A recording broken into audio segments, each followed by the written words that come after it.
2024년 10월 18일 금요일 아침을 여는 생명의 큐티 시간입니다. 오늘 말씀은 갈라디아서 1장 1절에서 10절 말씀으로 예수 그리스도 외에 다른 복음은 없습니다 라는 제목으로 함께 말씀을 나누겠습니다. 자, 오늘부터는 갈라디아서입니다. 갈라디아서는 바울이 갈라디아 지방에 있는 사람들, 그러니까 갈라디아 지방에 있는 교회들에게 전하는 편지입니다. 바울이 저자입니다. 자, 갈라디아 지방에 편지를 쓴 바울은 그들에게 하고 싶은 이야기가 무슨 말이었는지, 또 우리는 갈라디아서를 통해서 갈라디아 교회가 갖고 있었던 문제는 무엇이었는지 이런 것을 찾아보면서 우리를 또 다시 한번 돌아보는 그런 기회가 되었으면 합니다. 자, 바로 그냥 말씀 들어가겠습니다. 1절부터 3절까지의 말씀은 인사입니다. 편지글이기 때문에 인사입니다. 사람들에게서 난 것도 아니요 사람으로 말미암은 것도 아니요 오직 예수 그리스도와 그를 죽은 자 가운데서 살리신 하나님 아버지로 말미암아 사도된 바울은, 자, 여기에 보면은 누가 편지를 썼는지에 대해서 설명하기 위해서 이 글이 나오는데, 바울은 자신을 소개를 할 때 하나님 아버지로 말미암아 사도가 된 바울이다 이렇게 이야기를 하고 있어요. 보통 우리가 누구의 아들, 사람의 이름을 거론하고 거기에 아들, 어디에 사는 뭐 이런 이야기들을 하는데 바울은 그런 건 얘기하지 않고 나는 하나님에 의하여서 내가 사도가 되었다라는 걸, 이걸 좀 명확하게 먼저 전달을 합니다. 갈라디아서는 바울이 쓴 이 서신서 중에 가장 첫 번째 편지예요. 그래서 더욱 강하게 강한 어조로 이 사도된 것을 좀 먼저 어필을 하는 것 같습니다.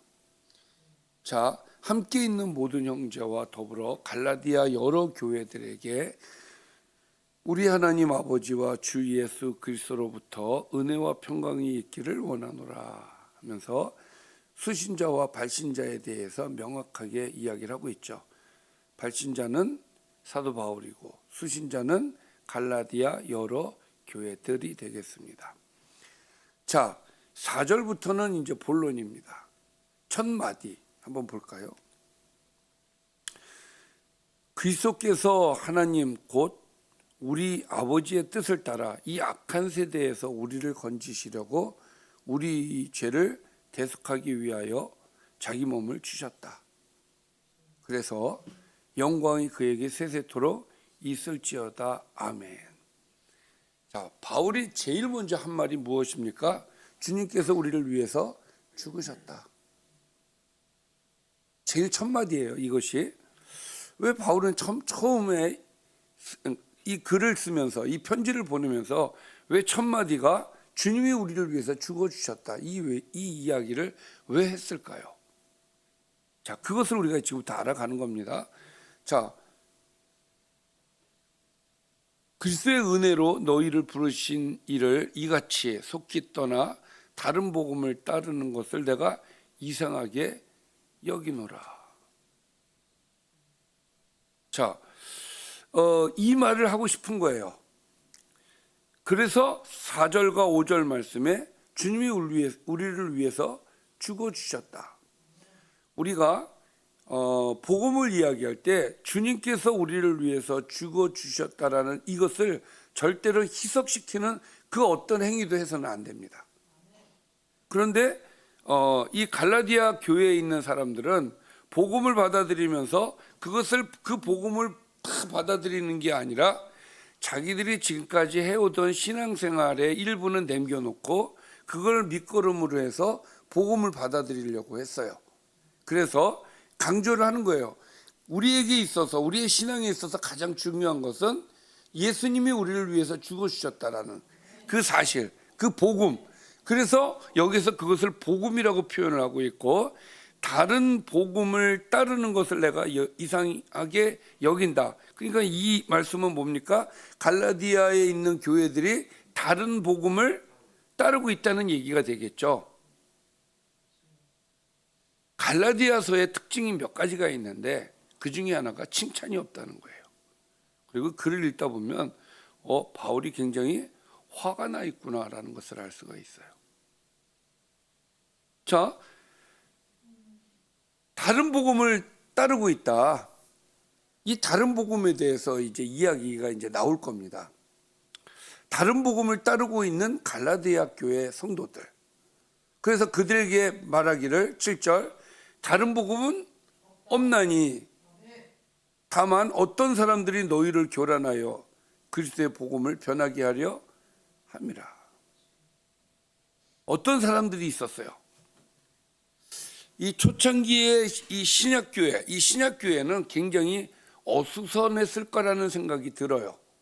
왜냐하면 어떤 신학이 정립이 되어진 것도 아니고 그렇다고 신약 성경이 완전하게 다 만들어진 것도 아니고 전해지는 이 어떤 사도들에 의해서 교회 지도자들에 의해서 말씀을 듣다 보면은 뭔가 내가 앉아가지고 꾸준히 하나님의 말씀을 볼 수 있는 그런 상황이 아니기 때문에 듣는 것으로만 만족을 해야 되지 않습니까?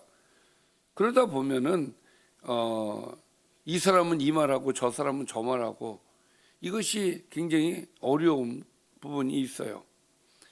근데 어떤 사람들이 너희를 교란하여라는 표현을 쓰고 있잖아요. 그러니까 교회 안에서 다른 복음을 이야기하는 사람들이 있었다. 그 사람들이 그리스도의 복음을 변하게 하고 있다. 이것은 헷갈리게 하는 것일 수도 있고 또 이 복음을 갖다가 다른 방향으로 끌고 가는 것일 수도 있고 그래서 이렇게 얘기합니다. 그러나 우리나 혹은 하늘로부터 온 천사라도 우리가 너희에게 전한 복음 외에 다른 복음을 전하면 저주를 받을지어다. 이렇게 강한 어조를 쓰잖아요. 그러니까 지금 사도 바울은 교회 안에 다른 복음을 이야기하는 사람들에 대해서 굉장히 화가 나 있는 겁니다. 굉장히 궁금하지 않습니까? 다른 복음이 무엇일까? 지금 도대체 어떤 일이 있길래 지금 바울은 이렇게 이야기를 하고 있을까? 제가 지금 얘기를 해드리면 다음이 재미가 없습니다. 그래서 그때 가서 다 터뜨리겠습니다. 사실 다 아는 이야기예요. 자, 우리가 전에 말하였거니와 내가 지금 다시 말하노니 만일 누구든지 너희가 받은 것 외에 다른 복음을 전하면 저주를 받을지어다. 두 번이나 강하게 다른 복음에 대해서 저주가 임할 것이다라고 아주 폭언을 하고 있어요. 그러면서 10절 이제 내가 사람들에게 좋게 하랴 하나님께 좋게 하랴 사람들에게 기쁨을 구하랴 내가 지금까지 사람들의 기쁨을 구하였다면 그리스도의 종이 아니었다. 10절 말씀을 보면은 철저하게 바울은 나는 하나님의 종, 그리스도의 종이다. 이것을 이야기를 하는 것이죠. 그래서 나는 사람들에게 입 바른 소리, 그러니까 그 귀에 듣기 좋은 소리를 하는 것이 아니라 나는 진정한 복음을 이야기할 거다. 이런 말씀을 전하면서 오늘 말씀은 여기까지 되겠습니다. 자, 오늘 말씀을 정리를 해보면 바울은 갈라디아 교회 여러 교회에 은혜와 평강을 전한다고 하면서 이 편지를 시작을 합니다. 그는 갈라디아 성도들이 자신들을 은혜로 부르신 그리스도를 속히 떠나 다른 복음을 따르는 것을 책망하고 있는 것을 우리가 볼 수가 있습니다. 우리 죄를 대속하려 자기 몸을 주신 그리스도의 복음 외에는 다른 복음은 없다라고 강하게 어필하고 있습니다. 그러면서 다른 복음을 전하는 자는 저주를 받을 것이다. 오늘 말씀을 통해서 생각해 볼 수 있는 것, 성도들 입장에서 보면 뭐가 옳은지 사실 정확하게 잘 모르죠. 이 사람이 이 말하면 아 그런가 보다, 저 사람이 저 말하면 아 그런가 보다, 그렇단 말이에요. 그러니까 누구 말이 맞는지 잘 몰라요. 특히 이 신약교회에 있었던 사람들은 누구 말이 옳은지 잘 모르니까 이 사람이 이 말하면 그 말 따라가고 저 사람이 저 말하면 그 말 따라가고. 근데 사실 이 내용은 교회 안에서 이 말을 따르고 저 말을 따르고 이제 두 가지의 말을 다 따르는 거예요. 이런 어려움이 이 안에 있었단 말이에요. 이것도 따르고 저것도 따르고. 이런 다른 복음이라고 하는 것이 상반된 복음이 아니에요. 얼핏 보면 그냥 같이 해도 되는 그런 느낌을 주는 그런 복음이란 말이죠. 그러니까 우리 안에 슬그머니 들어온 이 다른 복음에 의하여서 우리의 신앙이 정립이 되는데, 우리의 정체성을 세워가는 일에 있어서 흔들리게 만들 수 있는 요인들이 있는 거란 말이에요. 그럴 때 우리는 어떻게 할 것인가? 교회 안에 다른 복음이 생기면 우리는 어떻게 할 것인가? 어떻게 판단을 하고 어떻게 우리는 분별할 것인가? 이런 문제가 우리한테 있는 겁니다. 그래서 이런 것들을 방지하기 위해서 교육을 이제 공부를 하는 거죠. 교회 안에서 특히 뭐 소유리 문답 같은 공부를 통해서 분명하게 이제 알려주는 거죠. 이제 신앙을 알려주는 것인데, 중요한 것은 하나님의 말씀을 여러분들이 꾸준히 보아야 됩니다. 우리는 참 감사한 것이 성경이 있어요. 우리의 손에 성경이 있습니다. 이 신약교회에는 이 시대에는 성경이 없어요. 아니 손에 성경이 없다는 얘기예요. 성경이 없다라는 말은 아닙니다. 성경이 있는데 손에 없어요. 우리는 성경이 손에 있어요. 언제든지 볼 수 있어요. 열심히 봐야 됩니다. 그래야 흔들리지 않아요. 열심히 보고 듣고 하면 거기에서 그 안에서 하나님의 말씀이 굳건하게 뿌리가 내리고 세워져 가는 거예요. 그렇기 때문에 다른 복음이 들어왔을 때 우리가 흔들리지 아니하려면은 철저하게 우리 하나님의 말씀을 매일매일 묵상하여서 흔들리지 않는 그런 신앙인이 되어야겠다라는 말씀을 드립니다. 기도하겠습니다. 살아계신 아버지, 감사합니다.